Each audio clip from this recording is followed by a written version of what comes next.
We started from the idea of performance and the notion of an eco-performing building. Upstream tax incentives are necessary for all energy aspects, but more des matériaux et de la fin de vie également. Il est également nécessaire d'avoir des crédits d'impôt à la recherche, de développer la R&D sur le sujet, notamment des matériaux biosourcés, on en a déjà parlé, mais ça revient, c'est vraiment des choses qui nécessitent d'être développées. Enfin, on a également sur les aspects taxes et leviers fiscaux, on a aussi le sujet de la taxe carbone qui fait son retour. L'idée, on est en 2022, on a le changement climatique qui apparaît et il convient sur les aspects économiques, les aspects fiscaux, d'avoir aussi de faire payer les pollueurs en termes de gaz à effet de serre pour justement financer la résilience nécessaire au bâtiment et éventuellement mettre en place pour mettre en place par d'autres aspects, d'autres biais, les taxes à taux zéro ou exonération. On a également les outils fiscaux pour les investisseurs. On a soulevé que les promoteurs, les bailleurs ne sont pas forcément les usagers qui bénéficient des investissements qualitatifs. Et du coup, il est nécessaire de trouver des moyens fiscaux pour rééquilibrer un peu ces sujets. Et le petit sujet également qui est ressorti, c'est qu'il y a des crédits d'impôt, il y a des aides pour les particuliers qui font des investissements, mais il n'y a rien pour les entreprises en termes de crédits d'impôt. Donc l'idée, c'était de mettre aussi peut-être de créer des crédits d'impôt pour les sociétés. Alors ça peut être l'impôt sur les sociétés ou des choses comme ça, pour favoriser potentiellement ce qui existe déjà par ailleurs, hein, des audits énergétiques, des aides à des investissements. Voilà. Et après, je crois qu'on a encore, on avait un peu débordé, voilà. Et également sur les frais de notaire, hein, utiliser le moment d'achat des bâtiments, achat du neuf ou existant, pour éventuellement favoriser les classes énergétiques les plus performantes et donc avec peut-être un système de bonus-malus, mais et défavoriser ceux qui ont des biens avec des mauvaises classes énergétiques, des mauvaises étiquettes.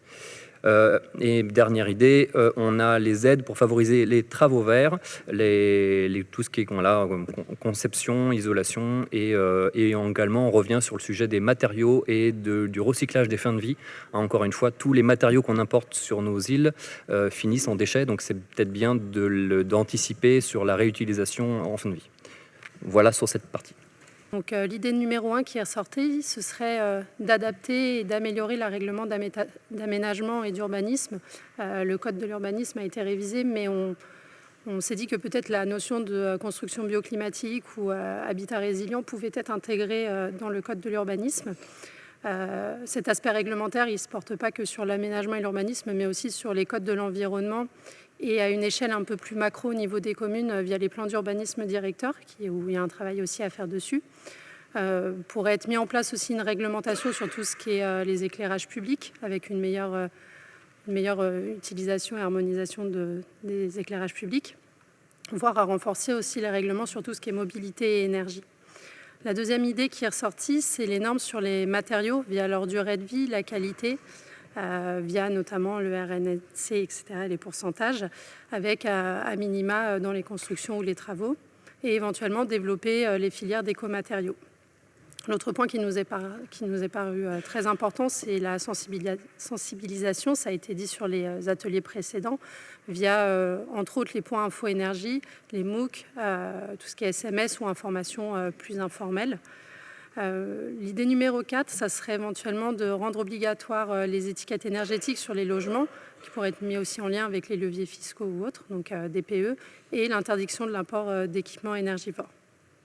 La cinquième idée qui est ressortie, c'est de mettre en place une réglementation énergétique pour tous les bâtiments et notamment bien prendre en compte l'aspect du confort et la ventilation naturelle, etc., notamment via la démarche BDCAL qui est en cours.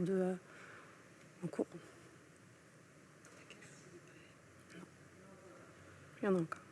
On a eu aussi beaucoup d'idées, donc prioriser l'utilisation des outils existants et encore plus les mettre en avant.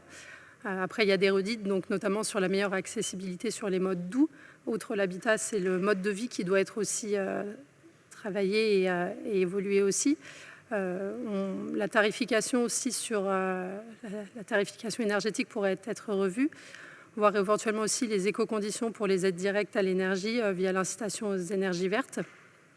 L'avant-dernière idée, augmenter la part des espaces naturels en ville. On est dans une démarche où on se rend compte que l'imperméabilisation, ce n'est pas la meilleure solution, ce n'est pas la meilleure idée, notamment avec les îlots de chaleur. Donc de voir à augmenter la part des espaces naturels dans les espaces publics via les PUD, via les codes aussi. L'obligation de plantation de certaines espèces végétales, qu'elles soient médicinales, comestibles ou endémiques au mieux. Et surtout mettre en avant les savoirs traditionnels via les leviers réglementaires. Donc du coup, la première idée, c'était des choses qui ont déjà été reprises par les autres groupes, c'est la communication, la formation et la sensibilisation par divers canaux de communication plus ou moins connectés en fonction de la population voulue, le recensement des entreprises et des artisans des constructions qui seraient mis sur un site internet accessible à tous, des formations au niveau des scolaires, donc des formations initiales, mais également au cours de notre carrière professionnelle, la visite de logements témoins ou même de la location type Airbnb d'un logement témoin éco-performant qui permettrait aux gens de vivre un logement éco-performant pour pouvoir comparer par rapport à un logement classique.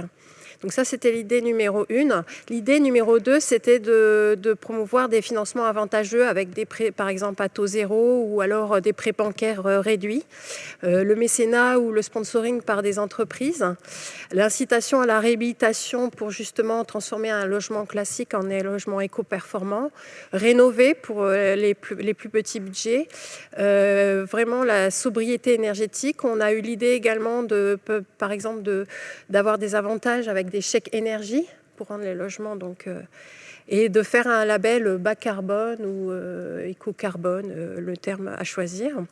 L'idée numéro 3, donc, c'était au niveau de l'éco-construction, donc privilégier le circuit court, utilisation, on en a déjà parlé, des matériaux biosourcés, matériaux recyclés, notamment pour l'isolation, donc de suivre la démarche BDCAL.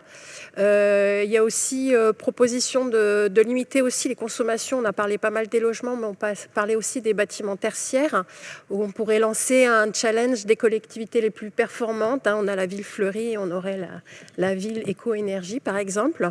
Donc ça, c'est des idées qu'on a eues dans le groupe.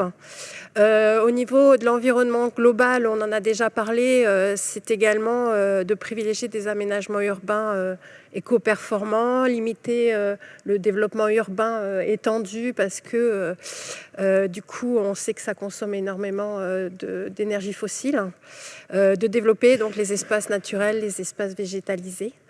On en a déjà parlé. Donc l'idée 5, c'était continuer les appels à projets, mais surtout faire des appels à projets avec des budgets participatifs sur concours, avec des choix de la population, mais surtout bien communiquer sur ces projets, que tout le monde soit au courant, faire des retours d'expérience, vraiment utiliser ces projets et pas juste lancer des projets, et bien les suivre, voilà, et même faire du benchmarking avec d'autres outre-mer ou d'autres pays qui ont la même zone climatique.